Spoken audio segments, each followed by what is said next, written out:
दहशतगर्दी का शिकार होने वाले अफराद में से 2 का ताल्लुक बुरेवाला से था।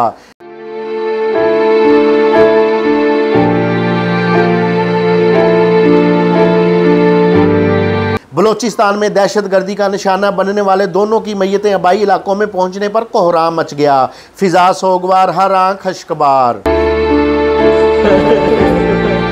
बलोचिस्तान के इलाका में शहीद होने वाले बुरेवाला के 2 नौजवानों की नमाज जनाजा उनके आबाई इलाकों में अदा करके स्पुर्दे खा कर दिया गया।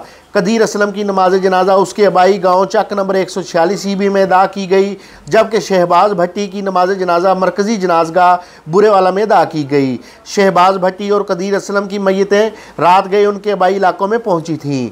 दोनों शोहदा के अहले खाना गम से निढाल हैं। नमाज जनाजा में इलाका के अवाम की कसीर तादाद ने शिरकत की। दोनों नौजवान कोयटा से अंगूर लेकर वापस आ रहे थे जब ये अफसोसनाक वाक़या पेश आया। कदीर और शहबाज दोनों नौजवान अपने अपने घरों के वाहिद कफ़ील थे। शहबाज एक मासूम बच्चे का बाप था, जबकि कदीर 2 बच्चों का बाप था।